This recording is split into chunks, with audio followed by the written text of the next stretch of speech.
pledge allegiance to the flag of the United States of America, to the republic for which it stands, one nation, under God, indivisible, with liberty and justice for all. Father, thank you for this day, and thank you for our many blessings, and watch over and guide us as we do the business of the city for what we can do. In Jesus' name, amen. Amen.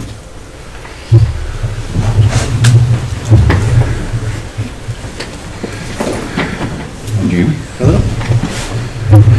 Item C, approval of the agenda. This is the approved agenda for December 14th, 2020. Commission meeting. Motion to approve the agenda. I'll second. All in favor? Aye.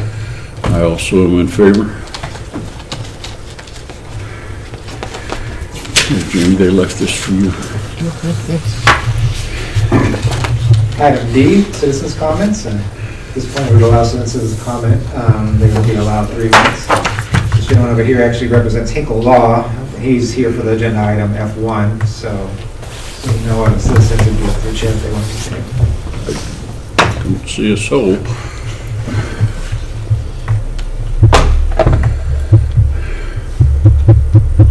Approval of the minutes. This is to approve the regular meeting minutes from November 9th, 2020, the Baptist Church rezoning. And that's one of the things that was on the minutes. I'll make a motion. We approve the minutes. I'll second. All in favor? Aye. I do also. Item F, this is Board of Zoning Appeals. This is item F1, the lot split for the Hampton Inn. On October 23rd, 2020, Mr. Christopher Ariano of Hinkle Law Firm informed the city that financing requirements set by the bank for the hotel required a new tax ID be generated for the hotel. This requires the hotel to be separated via a lot split to generate the new tax ID, which is a parcel identification number, or PIN. Mr. Ariano represents the developer, Mr. Rodney Stevens, who is building the Genesis facility, the baseball diamond, and the Hampton Inn, which is all collectively referred to as the Goddard Starbond District. The lot split will result in either a variance or conditional use permit being needed to accommodate the necessary parking required for the hotel. Right now, under general analysis, no lot split shall be approved if, and then the conditions that follow. All this is in your agenda packet. In green, I have listed the requirements. No street or alley is required or proposed. Notification is necessary. No significant increases in services. No reduction in the right-of-way. Easements will not be changed. Lot will have access to the street through the parking. Not substandard lot, so this is 55,000 is being proposed. Required for this zoning district is 7,000. Lot width is 176, required is 70. Lot depth is 450, and required is 100. Such actions will not result in lot being split into more than 2 tracts except for industrial. No, it's only 2 tracts, so it's just going to be split. And the Planning Commission Board of Zoning Appeals may make such additional requirements as deemed necessary to carry out the intent and purpose of the existing land development regulations and governing body policy. If approved and all other conditions have been met, the head of the Planning Commission, being the chair, shall sign and furnish a certificate of approval, which is in front of you now, Mr. Chair. 2, affix to the lot split survey and certified copy thereof shall be filed with the Register of Deeds and the official designated to issue building or occupancy permits in the office of the clerk, etc.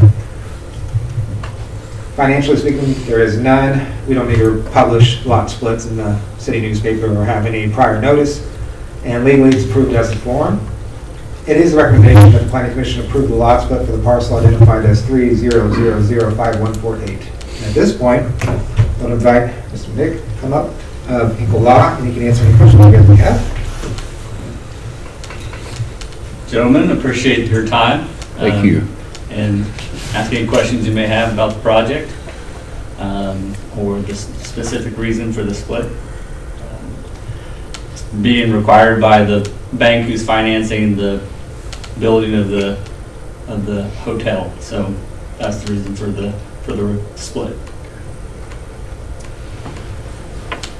So this is just a liability issue with the bank so that they can get their piece of it? Is that the way I understand this? Yes, and also to make sure that there was concern about having there be a separate tax ID number for the actual lot so they can keep track of any sort of taxes that may eventually be required on that property. And so they want to make sure that they're continue to be in first place from any sort of county liens, city liens, so that's the reason for the split. Okay. Questions, comments?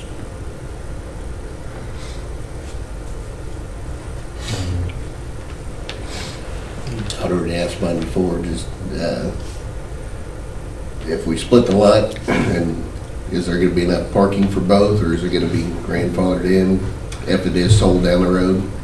Right, so parking is an interesting question, and that's something that we've been talking about a little bit with Hinkle Law, and that's the way our subdivisions read right now. It's, you would either need to do a variance, which would basically change the bulk regulations for parking as necessary for that, or you would need to do a conditional use permit to approve for off-lot parking, basically, to accommodate the necessary requirements.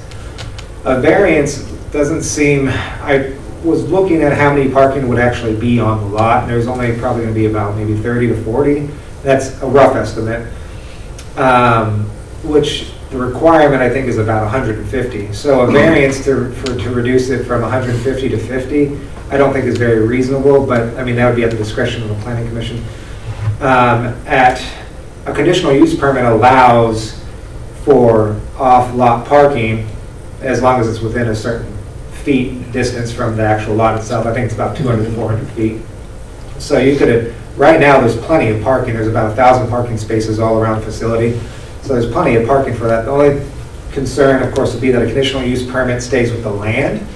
So if there was this, subject to the Genesis being sold to a private party 10 years down the road, and they were parking on the Genesis, if the Genesis at some point would contest that parking, or if the hotel was going to try to contest it as well, that would be one of the concerns. But I don't see that as being something, as Nick and I actually was talking about. Usually that's conveyed, a conditional use is conveyed with the sale of a property, that, hey, there's a conditional use with this property that you must accommodate the necessary parking for the hotel. So if the Genesis was sold to another gym, I don't know what it would be, 24-hour fitness, let's say 24-hour fitness bought it, they would be obligated to accommodate the hotel because that conditional use is in standing. It's a legal document, so.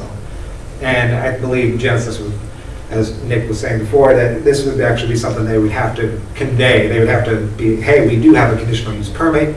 You have to accommodate us. And, if 24-hour fitness would say, well, that's a deal breaker, that'd be up to them, It'd be, what I was explaining to Mike is that it would be disclosed as part of the sale process if it ever came down to it. And that use permit would come up in any sort of due diligence that the buyers would come at. So it would be, and it would be a legal question between buyer and seller, not necessarily involve the city or the county in any way. Is there any concern there that the property then wouldn't sell? I mean, I know we're going to probably beat this to death, but I mean, if in fact the Genesis was to try to sell and that was a deal killer for most people. I would be more concerned of the inverse. That's true too. If Genesis was asking for a conditional use to accommodate more parking on the hotel, that could be a deal breaker for the hotel, I would think in my mind. Not necessarily, I mean, still, it depends on all the revenue that they're generating.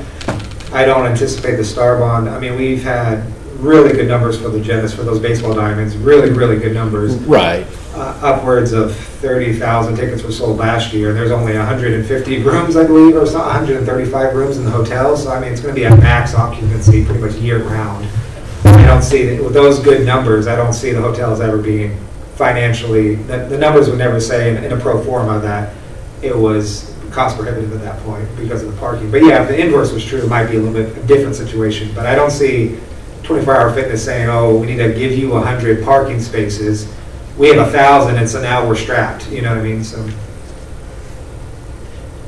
yeah, I think that once it's in place, as long as it doesn't, and I can't imagine why it would ever sunset, but as long as it doesn't sunset, I think it will have minimal impact, at least from my perspective, on any sort of ability to convey either the baseball diamonds or the hotel in the future.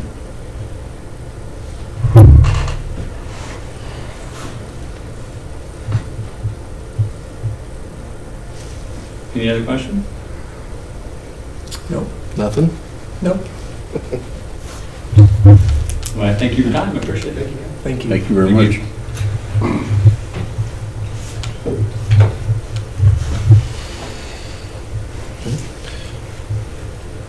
Any objections? No. So I'll make a motion that we approve the lot split for partial identified as 3000548. I'll second. All in favor? Aye. Unanimous.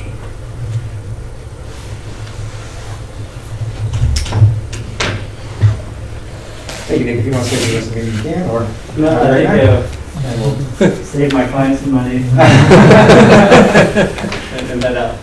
Thank you very much. Thank you. Thank you. Item G, old business, there is none. Item H, new business. So this is a review, but the planning commission has issued several conditional use permits, CUP, to allow for increased allowable square footage of detached garages on residential lots. Noticing the increasing trend towards larger detached garages and wanting to avoid the issuance of multiple CUPs over the course of a year, the planning commission requests a possible revision of the subdivision regulations as needed to correct this. The revised regulations, if accepted, would have to then be approved by the governing body and finally published in the city newspaper. The revised regulations would take effect 30 days after publication. So it has to be published twice. It has to be published prior to this meeting and then published again once the governing body approves it, if they want to approve it. The current regulations are found in Article 6, 100.B.1. The current regulations state that the detached garages cannot exceed 720 square feet unless approved as a conditional use permit by the Planning Commission. The revision increases the allowable square footage to 1,440 square feet. No other revisions are made to this article and section. Kind of the economic underpinnings of it, we talked about a little bit, but I spoke with Jack Mannion. He's a Citrus County residential land analyst. Allowance for detached garages may increase the appraised value if it is found that detached garages make the property more desirable. It also adds the extra benefit of allowing people to store their boats, RVs, etc. out of the driveway and city right-of-way, which is a common occurrence. It seems right before the cold weather sets in, we constantly are driving around telling people to move their pontoon boats, move their RVs. You're allowed to have it for about 48 hours on the city streets, but after that, I'm calling and then the police have to go tag it, so that's just another extra benefit. Financially, there's a small fee associated with publication of both pre-planning commission and post-governing body. Legally, it's approved as to form, and it is recommendation that planning commission approve the revision of the subdivision regulations for allowable square feet for detached garages on residential lots. At this point, any questions and comments? I think we pretty well beat this to death last time.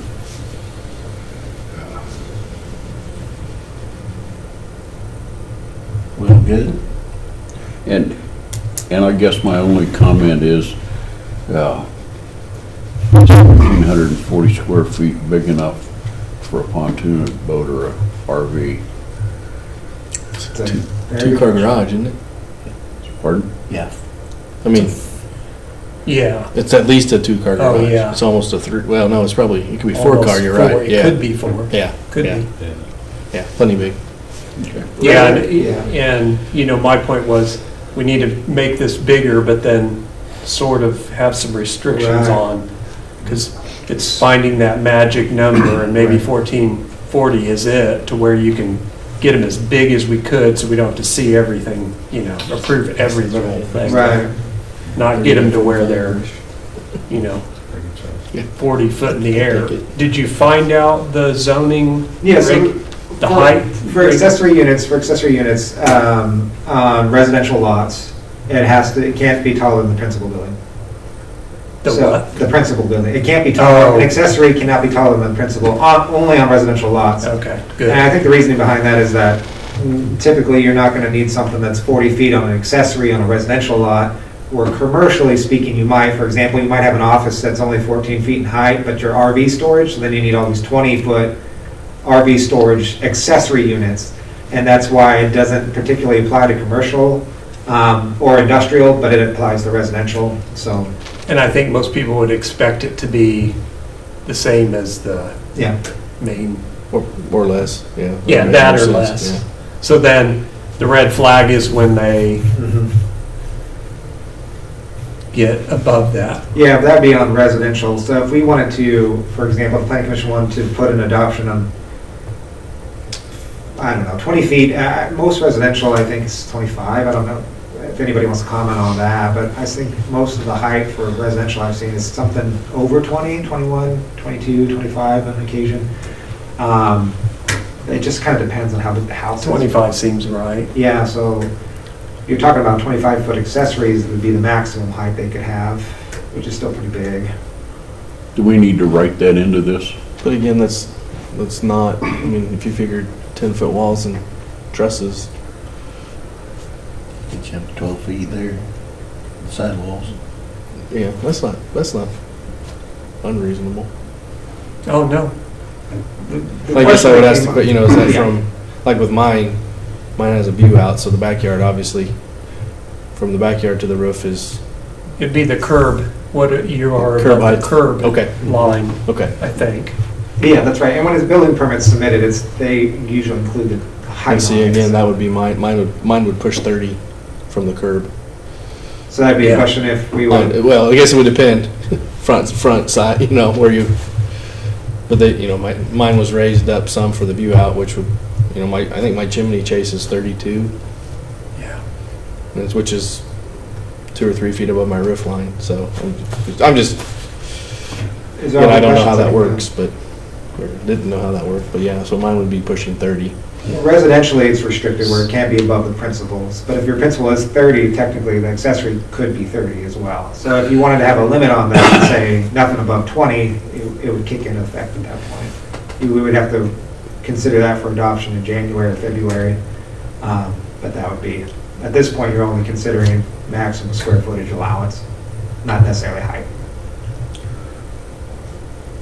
Well, if we don't have anything in there that specifies height, then there's no restriction on it, is that correct?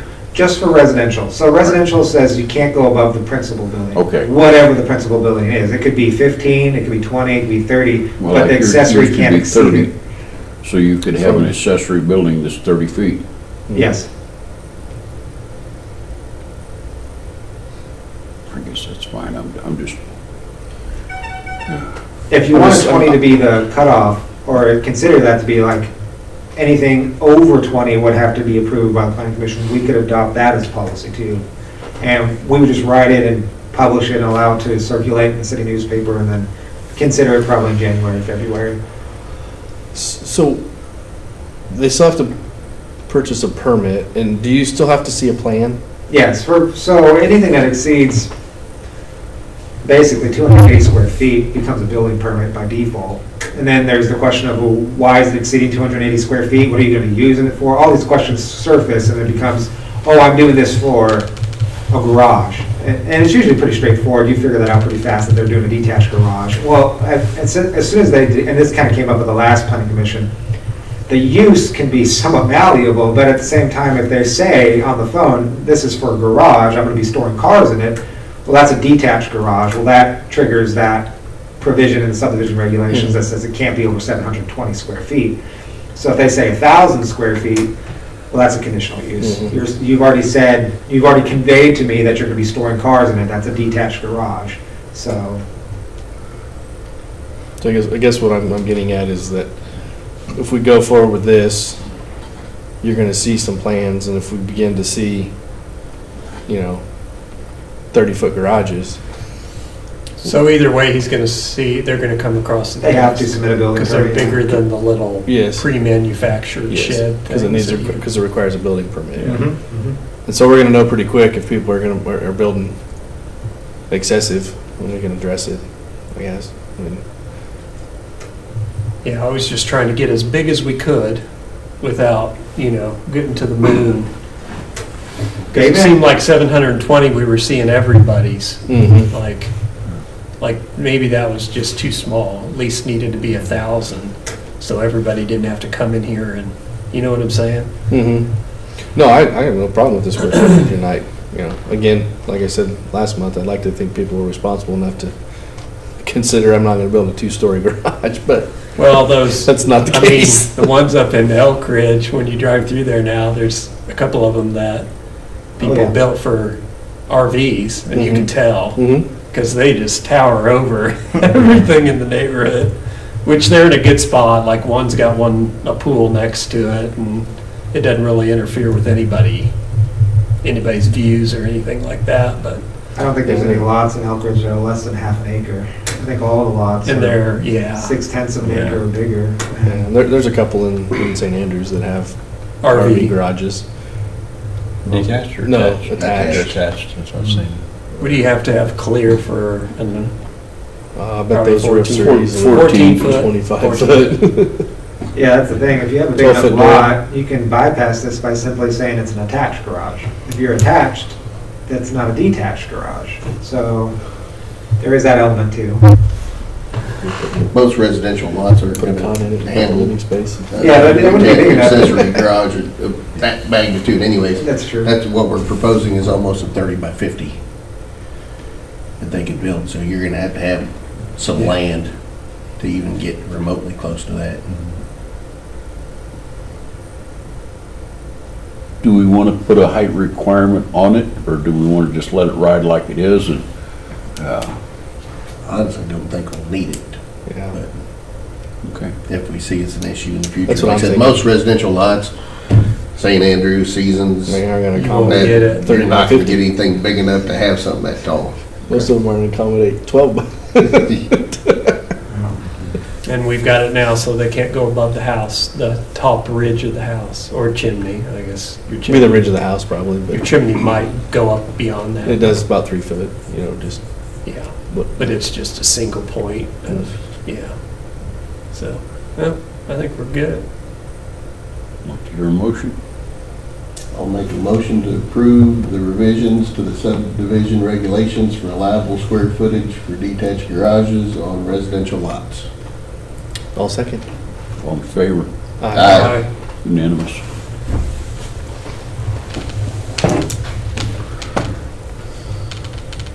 Item I, this is the staff report. So this is going to be for January. We'll be voting on the chair and vice chair just like we did this year on January 11th, 2021. The planning commission will vote on the chair and vice chair position. This is a requirement of the subdivision regulations is performed on an annual basis. Number 2, review of the subdivision regulations. So anything that's kind of come up over the past year, we kind of review and can take into consideration any changes we might want to make. This will also include updating the zoning map. It doesn't necessarily need to be adopted immediately. It's more of a review, receive and file, and then move forward at that point. Anything that would actually need to be adopted would have to have a formal agenda item to go. So this would more be just conversation more than anything else to try to get the pulse of what the planning commission wants to see moving forward for the city. So this would be that as well. Number 3, economic review. So we'll do an economic review of the last year, including permits, pull, growth trends. This will also include the census data released by the U.S. Census Bureau and any other pertinent information to help inform decision-making into the future. So there is quite a lot of data. We've had an exceptional year even with COVID, so this will be a good time for that. So at this point, we move on to item J, planning commission comments. Don't everybody speak at once. Question on the pole barn that came up on Main Street behind the, Yeah. is there anything that, I mean, since it's behind the building, is that because of that why they don't have to have any kind of a masonry facade or anything with it? Yeah, so there's a lot that goes into that one, and I haven't heard anything negative, it's just been general questions, everyone's been asking about it. They were all hoping it was an addition to the library, it was not, but there's a couple of things in our subdivision regulations that kind of were never triggered because it's considered an accessory structure. So for example, you will notice it's taller than the principal building. Well, it's on the central business district, it's not a residential lot. If it was on a residential lot, it could not exceed the principal building, but since it's a central business district, as we mentioned, commercial, industrial, they have reasons to have an accessory that's taller than a principal, so that's why there's nothing that prohibits that. Number 2 is that principal buildings are required to have a facade. This is not the principal building, this is an accessory. Number 3 was that the question of Morton buildings has come up before, and discussion with the city administrator and the governing body and everybody else included, and we haven't come to really a consensus of how to regulate that. I know we've talked about that before. Do we want to prohibit Morton buildings? And, you know, we would see the increase of material costs as it is right now, probably even higher, because then we'd require people to use some other material, brick, or stone, or something else. And some people feel that could be cost prohibitive. But there's nothing right now for design guidelines specifically on the central business district, and so that's a conversation that would have to be a continued conversation. If anybody wants to adopt it as formally as code, we can enforce it at that point, but right now, there's nothing that says somebody can't have a Morton building, for example, even as a principal building, it would just have to have a facade on it, et cetera, so that's what's. Yeah, that answers. I just was curious because, I mean, I know it was a pole barn structure, but, because it was taller than the principal building, I didn't know if it had to be. Yeah, and accessory structures don't require site plans. In fact, it even says in subdivision regulations that site plans will only be required for principal buildings. And, you know, as I say, I only interpret the subdivision regulations. I don't know, some of the reasoning behind it is pretty obvious. Some reasoning I don't necessarily agree with, but that's beside the point. I can't just arbitrarily choose what I want to enforce and not enforce. And so in the subdivision regulations, it says principal buildings will be required to have a site plan, but not accessory buildings. So it doesn't say specifically not accessory buildings, it just says on principal buildings, you'll be required to have a site plan for commercial, so. But that's something too we could take into consideration for changing. It's just a matter of, you're talking about adding the architectural costs for submitting a site plan to an accessory. Well, and a lot of what goes on with this is we're talking about Kellogg or 54 versus Main Street. That's right. Main Street's gonna be harder to fill in, and maybe a little leniency there is in order. So what is the use of an accessory, just storage? Just storage, pretty much. I mean, Equipment storage? that equipment kind of storage, or thing? any other type of storage, boxes, Christmas decorations, filing, anything else that they might need. I mean, And it could be larger than the principal building? yeah, and the thing is that there's not anything that specifically says that the use of the accessory has to be defined in the application for the accessory. And so when they submit them, it's usually there's a conversation that takes place, at which point you determine if it's going to be storage for, you know, cars or something of that nature. But if they say general storage without automobiles or things of that nature, then it's just general storage. And then there's a determination for height, but the central business district, the maximum height regulation is 45 feet. So, The majority of the principal buildings on the central business district are pretty short. they in are, respect. you know, and that's just a byproduct of time more than anything else. You know, steel manufacturing and everything else that take into account when buildings start getting larger for cheaper, you know, then it comes about for a while.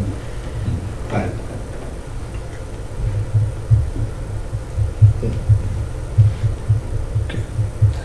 things to think about, things that, how much you want to regulate, if you want to adopt design guidelines, you know, and how we can move about. I can informally request, and which I've done with Mr. James Gaeta over at Strutz. They're going to be building an addition on that lot across the street from us.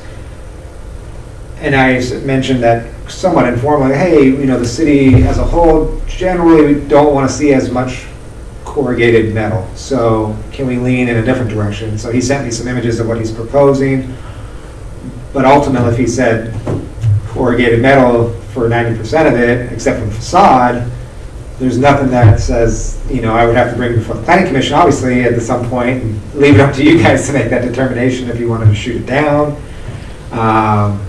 But there's nothing that really says I can say no. It's just a matter of how much we want to stretch certain regulations, informally speaking. But with what he's wanting to build, it will have a masonry or stucco or something facade. Yeah, it'd be required on the front. The front would definitely require it. It's just a matter of how much of the back and the sides would be corrugated. There's nothing that says it can't. So that's where, if we're trying to avoid that, it would need to be codified. We would need to bring that into the code, have the planning commission approve it, and the governing body approve it, and then have it be officially say, no, you can't do that. At which point, his cost for building something different would, I don't know how much, 200% would increase that much more if he had to use something besides corrugated, and that's just a consideration we'd have to think about. I'm not opposed one way or another, honestly. The design guidelines are very typical nowadays, but they're usually typical of larger cities, 100,000 plus, and so it just kind of depends on what. Well, and if we stay with what the public is gonna see when they drive up in front of it. That was probably our intent on the discussions on Kellogg, was that maybe there are 10 buildings. Curb appeal. Yeah, Yeah. but like the church out here, they did a good job of making it not look like a barn.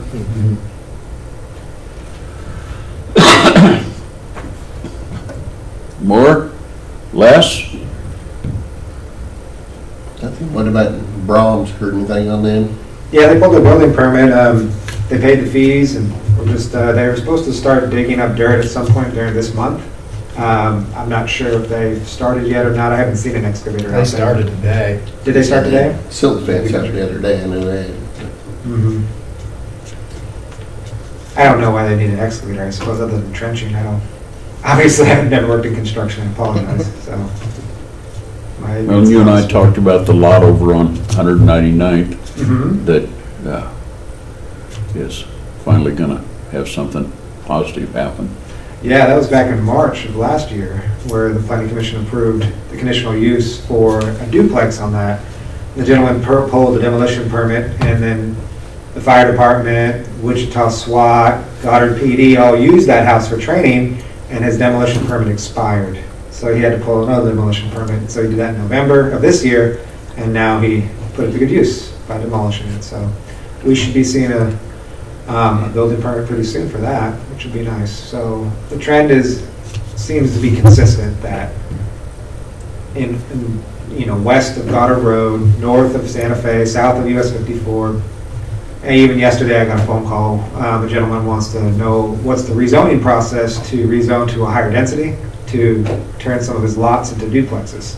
And the trend is just consistent. They're starting to catch up to the idea that the market will accommodate rentals, and that people want rentals of quality, not just any type of rentals. And so we're seeing more and more of those. So I expect 2021 will continue that trend, and 2022 will be no different.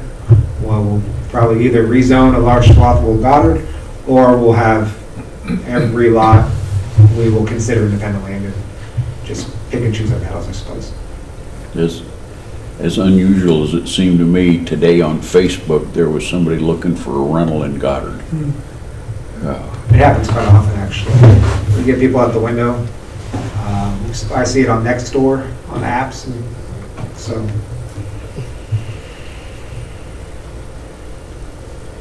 What else?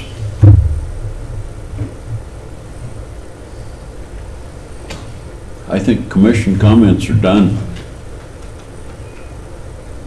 January 11th will be the next planning commission meeting. I would like to hear a motion for adjournment. I'll make a motion, we adjourn. Second. All in favor? Aye. Unanimous.